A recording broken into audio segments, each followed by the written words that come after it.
Il est 20 h, bonsoir à tous. Voici les titres de l'actualité de ce samedi. L'équipe de France de tennis se qualifie pour la finale de la Coupe Davis. Victoire claire, nette face à l'Argentine, 3-0. C'est le double qui a apporté le dernier point cet après-midi. Cela faisait 8 ans que le tennis français attendait cela. Images, reportages et puis nos invités, Guy Forget et ses finalistes dans un instant. Nous tenterons ce soir d'en savoir un peu plus sur l'enlèvement des 5 ressortissants français dans le nord du Niger, un lieu économiquement stratégique. Alors, où sont-ils? Qui sont leurs ravisseurs? Nous irons à Niamey, la capitale du Niger, retrouver nos envoyés spéciaux. La politique, comment imposer sa marque tout en affirmant sa volonté d'unité avec tous les socialistes? Voilà le difficile équilibre sur lequel repose aujourd'hui Ségolène Royal. L'ex-candidate à la présidentielle avait donné rendez-vous à ses partisans à l'occasion de sa fête de la fraternité. Où divorce-t-on le plus en France? Une enquête nous dévoile les disparités géographiques du divorce. Les couples tiennent plus longtemps en Bretagne que dans le sud du pays, mais Paris détient toujours la triste palme des ruptures, vous le verrez.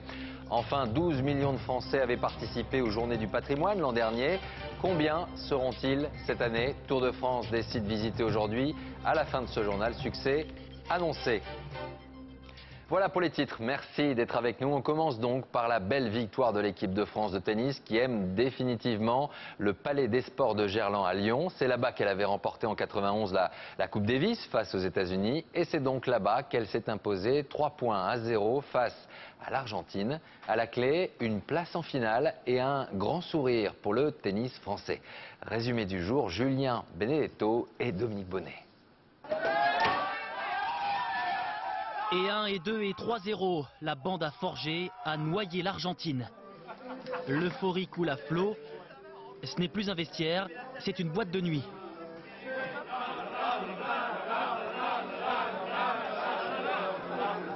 Quelques minutes plus tôt, Mickaël Yodra et Arnaud Clément avaient maîtrisé presque sans frayeur la paire argentine Schwank-Zeballos.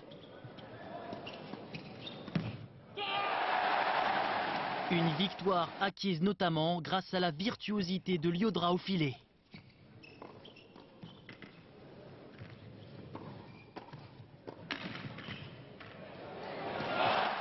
Un double français de haute volée. 6-4, 7-5, 6-3. La France balaie l'Argentine.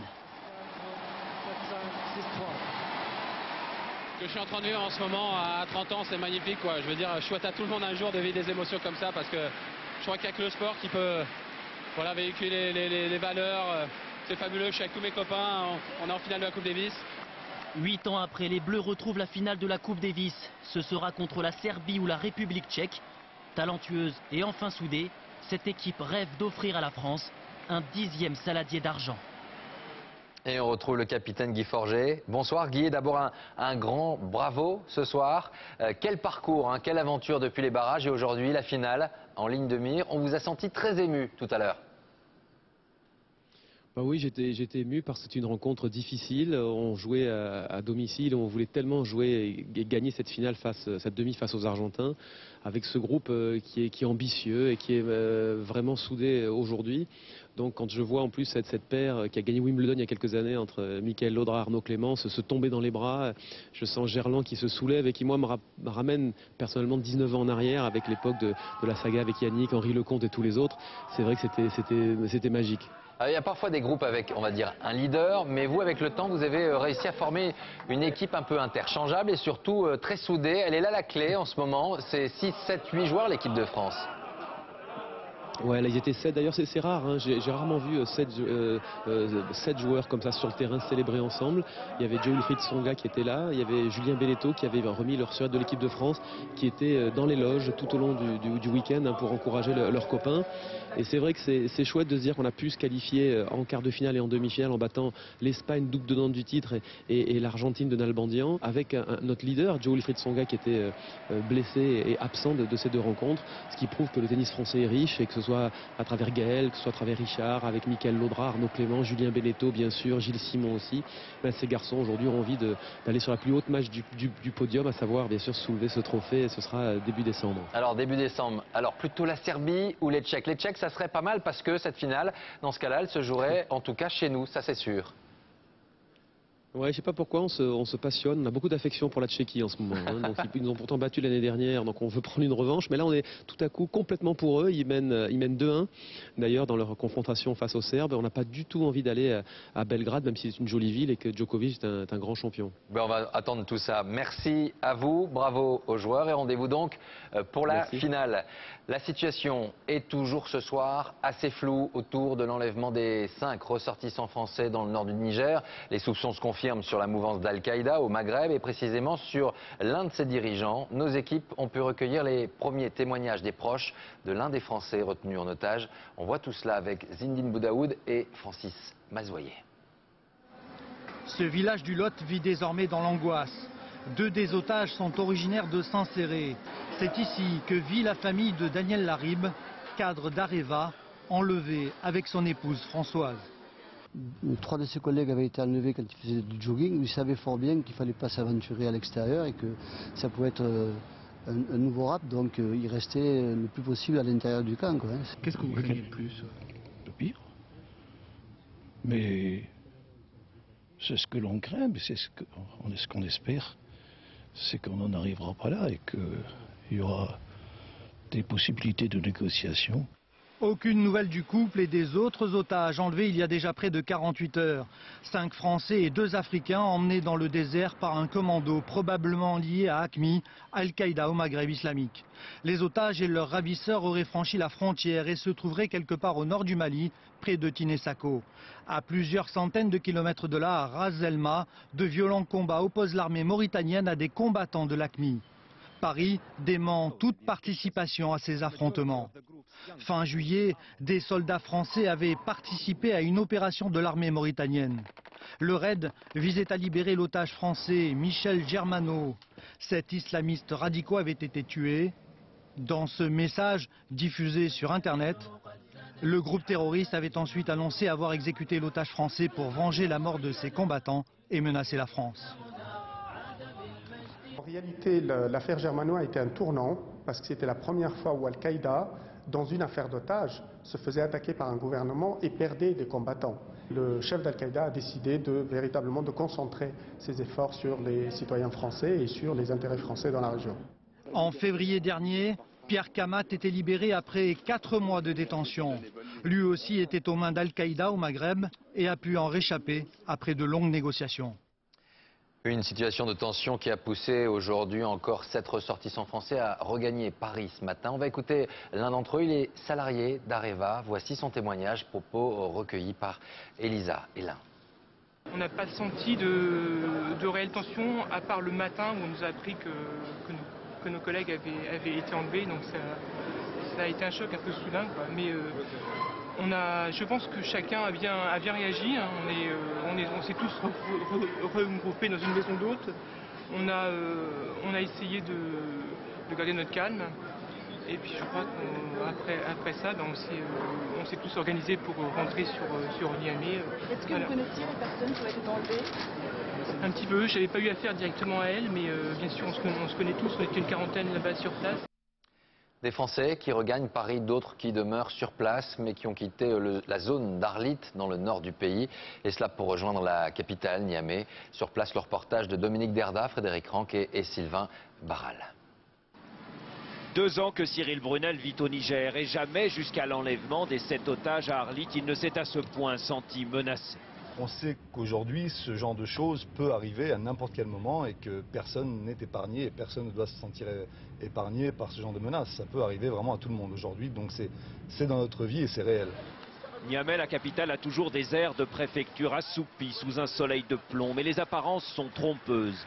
L'ambassade de France est un camp retranché depuis qu'un attentat suicide a frappé celle de Nouakchott en Mauritanie l'an dernier. Des murs en béton ont remplacé le grillage. Mais quelles que soient les mesures de sécurité, les consignes de prudence, l'inquiétude peu à peu gagne la communauté occidentale. Ça s'est passé dans une ville, à Arlit, en plus dans une zone assez sécurisée, dans la mine d'Areva. Donc ça veut dire que même dans les villes, même dans les zones qui sont sécurisées, on n'est pas vraiment en sécurité. Donc c'est un choc, oui. Au centre équestre, sur les bords du fleuve, plus question pour les cavaliers d'aller en randonnée dans la brousse comme ils le faisaient chaque week-end. bien trop risqué désormais. C'est pas joyeux, ça c'est clair. Maintenant, on ne sait pas ce que ça donne dans l'avenir. Est-ce que nos gouvernements vont décider de nous rapatrier ou non?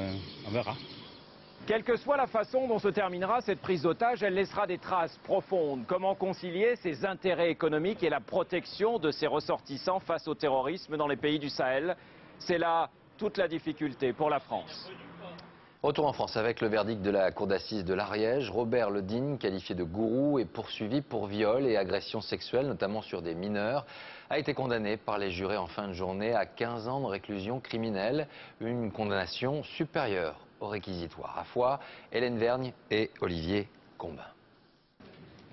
Autour de Robert Ledigne, sa famille, ses amis, tout son clan, effondré à l'annonce de sa condamnation. 15 années d'emprisonnement pour viol et abus de faiblesse. Face à eux, le soulagement de tous ceux qui viennent d'être reconnus comme victimes.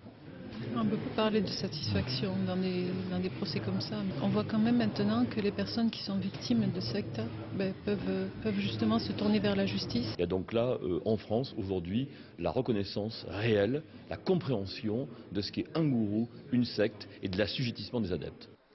Un procès long et difficile, basé uniquement sur des témoignages en l'absence de preuves matérielles. Au centre, un homme décrit comme intelligent, un séducteur. Pour d'autres, un gourou manipulateur, déjà condamné pour extorsion de fonds. Celui qui se fait appeler Tang a créé autour de lui une communauté aujourd'hui basée en Ariège. Outre les enseignements religieux, Tang constituait les couples, conseillait les adeptes dans leur carrière, jusqu'aux relations sexuelles qu'il a toujours nié avoir imposées. Loin de moi, je le répète, la recherche de l'emprise d'une richesse quelconque, financière, sexuelle. Comme je l'ai toujours dit, je suis innocent. Vous savez, on n'a pas beaucoup changé depuis le Moyen-Âge. Il suffit d'agiter certaines peurs, certaines craintes, certaines angoisses, et ça marche toujours. Et c'est dans ces conditions-là que la justice est trompée. La question des dérives sectaires aura été présente tout au long du procès. Déjà dans un rapport parlementaire de 1995, l'association de Tang avait été répertoriée comme secte et ses agissements montrés du doigt. Mais en France, l'existence même des sectes demeure parfaitement légale. En France toujours, on a appris cet après-midi qu'un deuxième cas de dingue avait été constaté par le ministère de la Santé en France métropolitaine. Deuxième cas, toujours situé à Nice et dans l'entourage de la première victime. Explication, Patrice Pellet. Ce deuxième cas confirmé de dingue a touché un garçon de 18 ans, habitant dans le même quartier que le premier cas, détecté voilà une semaine. Le patient, selon le ministère de la Santé, va bien. C'est ce redoutable moustique, l'Aedes, qui transporte cette maladie. Elle donne de fortes fièvres, des nausées et des douleurs articulaires. À Nice, ce dernier cas est analysé avec attention. Il y a environ 13 autres personnes à qui nous avons demandé de bien vouloir faire un prélèvement pour transmettre ces prélèvements à fin d'analyse à l'Institut Pasteur à Paris. C'est un voyageur qui, piqué à l'étranger, a ramené la maladie en France. Sur le sol français, un autre moustique, en le piquant à son tour, a répandu la maladie. Qu'on puisse avoir de façon épisodique des cas ponctuels de temps en temps, c'est possible, c'est vraisemblable, mais ça ne prendra jamais des proportions épidémiques du type de celles qu'on voit actuellement aux Antilles. Cette nuit, à partir de 4 heures, une nouvelle campagne de démoustication s'est déroulée à Nice-Ouest, dans le périmètre où ce nouveau cas de dingue a été détecté. Un concert de soutien aux sans-papiers vient de commencer ce soir sur la scène de Bercy. On y retrouve Jane Birkin, Jacques Higelin, Kali ou encore Sinsemiya, comme vous le voyez sur ces images. Mobilisation qui donne suite à celle d'il y a 15 jours où plusieurs artistes avaient chanté les petits papiers avec Régine sous les fenêtres du ministère de l'Immigration. Et bien voici ce soir une illustration concrète de la situation de ces hommes et de ces femmes en quête de papiers administratifs. Direction la préfecture de Bobigny. Là-bas, chaque jour, environ 500 personnes peuvent accéder au guichet de renseignement. Seulement, ils sont en moyenne 3 fois plus à s'y présenter chaque jour dans une atmosphère de tension. C'est le grand format de ce soir. Il est signé Sarah Bernuchon et Hervé Pozzo. Il est 4 heures du matin, les rues de Bobigny sont désertes. Mais à la préfecture, devant l'accueil des étrangers, une cinquantaine de personnes patientent déjà. Vous êtes là depuis quelle heure? Depuis 2 heures du matin. Pourquoi? Pour le cas de séjour. Certains ont même emmené leur matelas. Pour s'assurer d'être reçus, ils campent ici depuis la veille, papier à la main. Vous avez dormi ici? Oui. Toute la nuit? Toute la nuit, oui. Dès les premiers métros, ils se dépêchent de prendre place dans cette file qui ne cesse de grossir. Parfois, ils viennent pour une simple démarche administrative. Changement d'adresse, il faut se lever à 3 h du matin et venir ici, faire la queue et puis voilà, perdre une journée de boulot. Et hier, on est venu de 6 h jusqu'à 10 h, on n'a pas reçu. Et aujourd'hui, je suis revenu encore. Vers 8h30, peu avant l'ouverture, près de 400 personnes s'entassent. Et quand les portes s'ouvrent enfin, c'est la bousculade. Excusez-moi, les personnes handicapées, personnes enceintes, en priorité. Alors, avec les policiers, parfois, le ton monte. Ne bousculez pas. Essayez de vous respecter un petit peu quand même. On est d'accord? C'est beaucoup. Je parle à ceux qui poussent, je parle pas à vous. Parce qu'il manque un document, certains comme ce monsieur devront revenir demain. Pour rien, depuis hier. Depuis hier. Ceux venus trop tard ne pourront même pas entrer. Une quarantaine selon la préfecture, 3 fois plus selon les associations. Les gens se servent pour être sûr que personne ne passe qu'ils ont galéré. Nous voulons que ça change. D'une part, concernant les conditions d'accueil, pas assez de personnel, des personnels insuffisamment formés, et puis un manque de considération pour les étrangers, qui ressentent cette situation comme étant du mépris. Et vers 10 h, alors que tous les tickets d'entrée ont été distribués, un trafic commence alors. Certains n'hésitent pas à monnayer leur place. Il y a des gens qui viennent ici tout le matin pour prendre des places et les revendre aux gens qui viennent ici. Combien? À 10 €, 20 €. Ils m'avaient demandé 20 €, mais je n'ai pas payé. Une situation dont on a conscience à l'intérieur de la préfecture, où des mesures d'urgence viennent d'être mises en place. Alors on a créé effectivement 4 emplois qui, depuis le 4 septembre, sont pourvus pour ces guichets qui concernent le pré-accueil. Ils visent à permettre d'apporter des réponses très rapides à des gens qui viennent pour des dossiers très simples. Des mesures qui visiblement n'ont pas réglé tous les problèmes. Au moment de la pause déjeuner, presque tous les guichets sont fermés. C'est censé être ouvert. Normalement, c'est censé être ouvert sans interruption. Et là, qu'est-ce qui se passe? Il se passe qu'ils nous ont fermé les rideaux, ils nous ont dit d'attendre jusqu'à 13h30. Alors on s'assoit par terre et on attend. À la préfecture de Bobigny, on reçoit 10% de la population étrangère au niveau national, avec 50 000 titres de séjour délivrés par an. C'est un record en France. La politique, et je vous le disais en titre, Ségolène Royal avait donné rendez-vous à ses militants les plus proches, membres de Désir d'Avenir, pour une fête de la fraternité basée sur l'union avant tout. L'ex-candidate à l'élection présidentielle doit désormais tenir en équilibre sur un fil, celui de l'unité, tout en n'oubliant pas d'imprimer sa marque. Alors, équilibre réussi ou pas? Eh bien, on voit cela avec Hélène Hugues et Alexis Delcourt. Sous un pont d'autoroute en pleine banlieue rouge, voilà pour le nouveau décor. Nouveau costume aussi, plus sobre. Ségolène Royal a changé de style et de stratégie. Elle ne veut plus faire bande à part, elle évite donc les sujets qui fâchent comme son éventuelle candidature pour 2012. Je ne vous dirai rien. Ah oui, parce qu'aujourd'hui, prenons notre bonheur d'être ensemble. Ensemble avec ses nouveaux amis. Certes, Martine Aubry est absente, mais elle a mandaté l'un de ses proches. On m'aurait dit il y a 1 an, 2 ans ou 3 ans que j'allais me retrouver sur cette scène. J'aurais eu beaucoup de doutes. Réconciliation aussi avec ses anciens camarades de route. Si nous-mêmes nous en rajoutions dans le désordre, ce qui a pu être le cas il y a encore 2 ans au moment du congrès de Reims, non seulement ça serait irresponsable pour ce qui nous concerne, mais nous en rajouterions dans le désordre que connaît aujourd'hui le pays.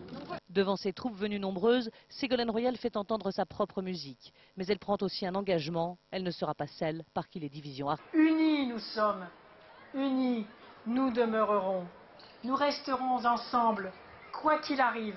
La gauche, en perdant les 3 dernières élections présidentielles, a en quelque sorte contracté une dette envers les Français.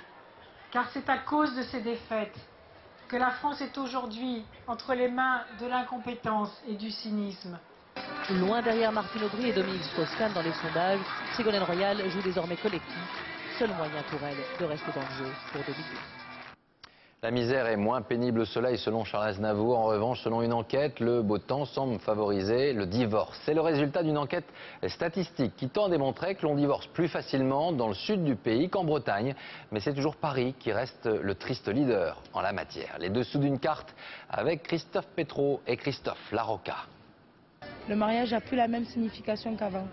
Donc automatiquement, les divorces sont de plus en plus. Les gens doivent plus sortir plus longtemps, il y a peut-être plus de contacts et puis d'immortalité aussi. À Paris, à Perpignan, à Marseille ou à Nice, les juges des affaires familiales ont prononcé plus de 15 divorces pour 1000 habitants ces 2 dernières années.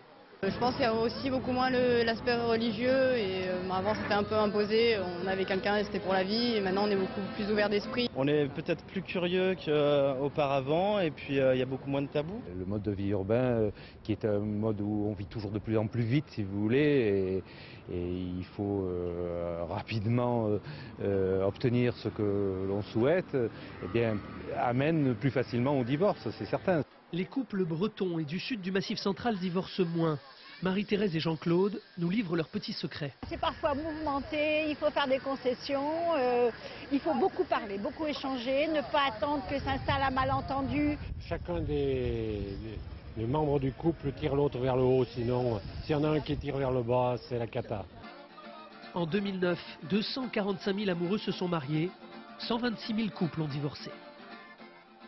Il est 20h19, à suivre dans un instant. Nous ferons le point sur le déplacement de Benoît XVI en Grande-Bretagne, contre-manifestation aujourd'hui et silence de Scotland Yard sur les 6 personnes interpellées hier. 66 ans après sa disparition, vous découvrez l'histoire de ce drapeau de la libération qui a retrouvé la France et qui avait été subtilisé par un GI. Et puis un record à battre ce week-end, celui du nombre de visiteurs pour les journées du patrimoine. L'an dernier, vous étiez 12 millions à avoir découvert quelques-uns des 15 000 monuments ouverts ce samedi. Et demain, dimanche. Mais avant cela, le scrutin est clos en Afghanistan. Élection législative une nouvelle fois ensanglantée aujourd'hui avec plusieurs attaques des talibans contre des bureaux de vote. 14 personnes ont perdu la vie ces dernières heures. Notre équipe était sur place aujourd'hui dans la capitale afghane. Reportage à Kaboul, Dorothée Olyric et Mathias Segon. Il en faut du courage pour aller voter en Afghanistan et c'est sans doute pour cela que le moment est solennel, même si le décor lui est sommaire. Les isoloirs en carton sortiront les noms des 249 députés du futur Parlement. Il y a 70% d'analphabètes dans ce pays, alors on a pourvu les bulletins de photos et de pictogrammes pour que chacun puisse s'y retrouver. Ceux qui tiennent le bureau de vote le font avec fierté. Ici, c'est notre pays. Et on fait ça pour la liberté. Qu'importe la menace des talibans, on votera et on gagnera la paix. Cela dit, parfois, la situation se complique. Cet homme proteste. Il affirme que l'encre n'est pas indélébile et veut faire une réclamation.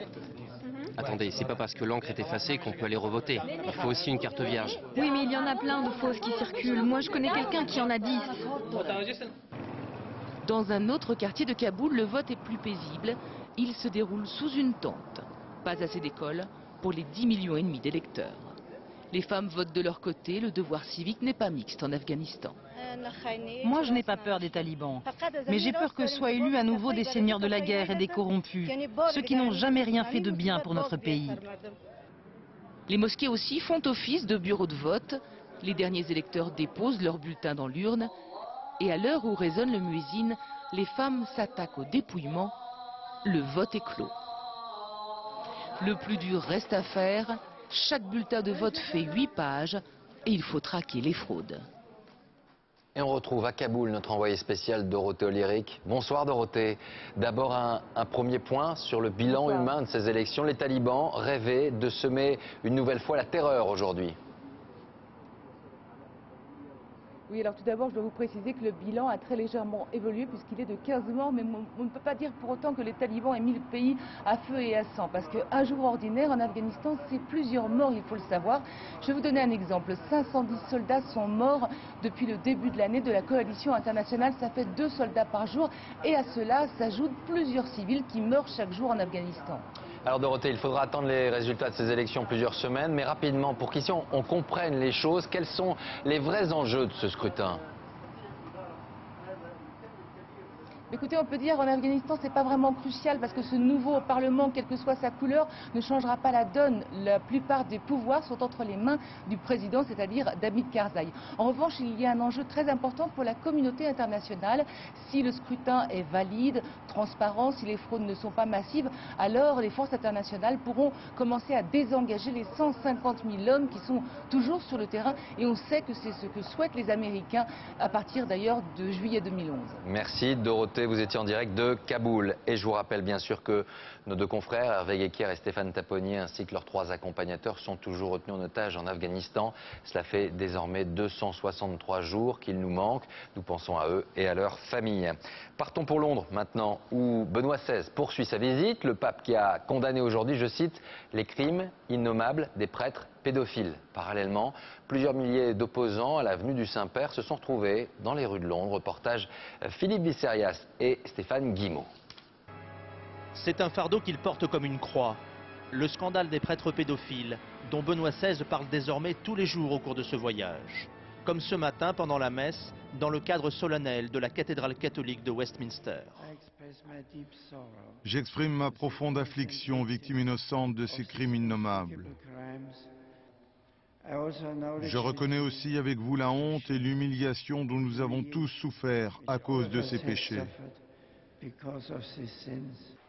Plus tard, à l'abri des caméras, dans cette maison, la nonciature apostolique du Vatican à Londres, Benoît XVI a rencontré 5 victimes britanniques de prêtres pédophiles. Au même moment, brandissant des photos d'enfants victimes d'abus sexuels par des prêtres, environ 3000 personnes ont manifesté contre la venue de Benoît XVI en Grande-Bretagne, l'accusant de protéger les prêtres pédophiles. Il a raison d'avoir honte. Et tant qu'il n'ouvrira pas les dossiers du Vatican en révélant les noms des prêtres pédophiles, il aura de quoi avoir honte. Londres, une capitale divisée aujourd'hui par cette visite de Benoît XVI, la première d'un pape depuis près de 30 ans en Grande-Bretagne. À Hyde Park, des dizaines de milliers de fidèles se sont rassemblés pour une veillée de prière autour du pape, lui témoignant ainsi leur solidarité. Nous vivons un fantastique processus de guérison dans ce pays et à travers le monde. Benoît XVI, lui, est apparu souriant mais fatigué, entouré de son habituel service de sécurité. Quant à l'enquête concernant l'arrestation de 6 personnes soupçonnées de préparer un attentat contre le pape, aucun élément nouveau n'a filtré aujourd'hui, mais le porte-parole du Vatican a répété qu'il ne s'agissait que d'arrestations préventives et que le pape n'était pas du tout inquiet. L'histoire maintenant de ce drapeau français qui avait été suspendu sous l'Arc de Triomphe à la Libération et qu'un GI avait subtilisé. Eh bien, ce drapeau tricolore vient de réapparaître 66 ans après sa disparition en Ardèche. Reportage Denis Sébastien et Philippe Fivet. 6 mètres de long, 3 mètres de large et en parfait état malgré ses 66 ans. C'est en grande pompe que le drapeau de l'Arc de Triomphe défile dans la rue principale de la petite commune de Chandolas. 25 août 1944, alors que les chars du général Leclerc entrent dans Paris, c'est ce même drapeau qui est déployé par des sapeurs-pompiers face aux Champs-Élysées. Ancien résistant, Henri Lucius Grégoire avait 19 ans, il en a été témoin et se souvient. Ça tirait partout, les combats faisaient rage. C'est débutait, c'est l'arrivée. Le drapeau a été déployé à l'arrivée des chars de la 2e DB. Un drôle de périple, volé par un soldat américain, le drapeau est remis des années plus tard à un habitant de Chandolas vivant à New York. Et c'est comme ça que la précieuse étoffe se retrouve entre les mains du maire du village ardéchois. Quand il nous a raconté que c'était un GI américain qui avait emporté ce drapeau comme trophée le jour de la libération de Paris et qu'il l'avait gardé pendant 66 ans dans une armoire à New York, j'étais vraiment très ému, quoi.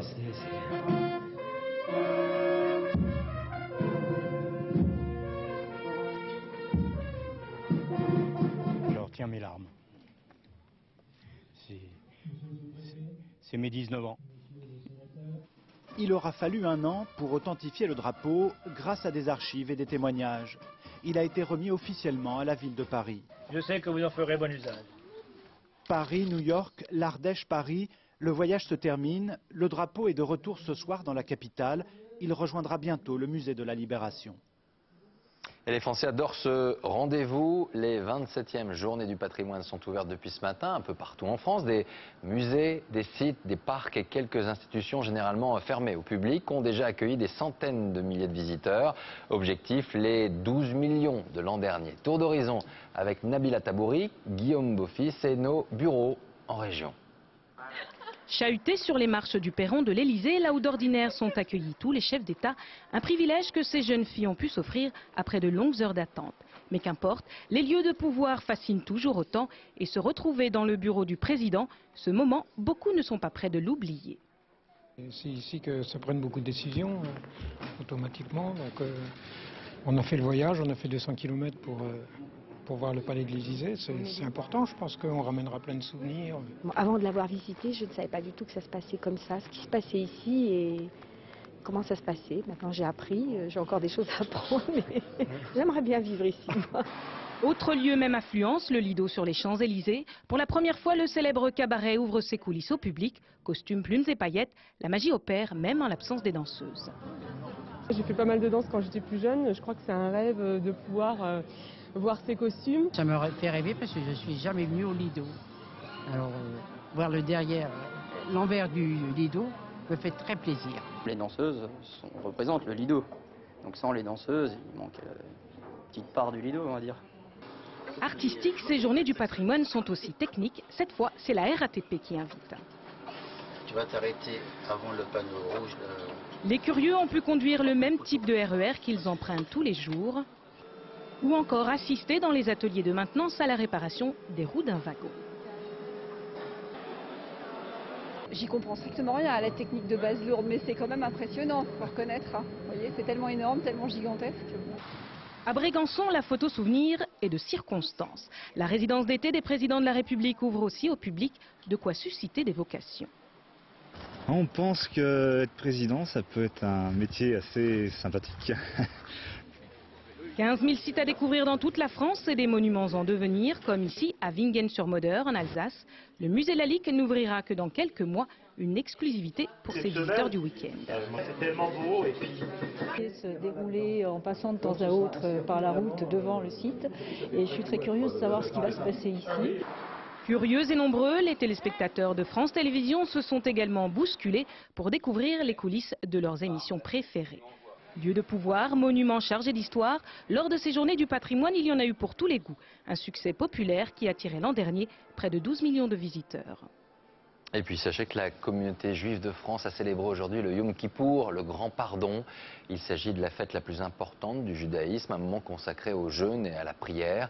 Image ici de la synagogue de la Victoire à Paris dans le 9e arrondissement cet après-midi. Image signée Alexis Fischer. Voilà, avant de se quitter, je vous rappelle l'une des informations de ce samedi. C'est la victoire de l'équipe de France de tennis aujourd'hui face à l'Argentine. Les protégés de Guy Forget se qualifient donc pour la finale de la Coupe Davis. Une première depuis 2002. La France qui devrait rencontrer soit la République tchèque, soit la Serbie du 3 au 5 décembre prochain. À suivre sur France Télévisions, bien sûr. Voilà pour l'actualité de ce samedi. Merci de nous avoir suivis. La météo tout de suite, Tania Young, 20h35. Musique avec encore une chanson présentée par Laurie Cholewa. Demain, le journal de 13h, dès 13h15, toute l'actualité. La semaine décryptée par notre club de la presse. À 20h, l'interview de Julia Roberts. Passez une très belle soirée.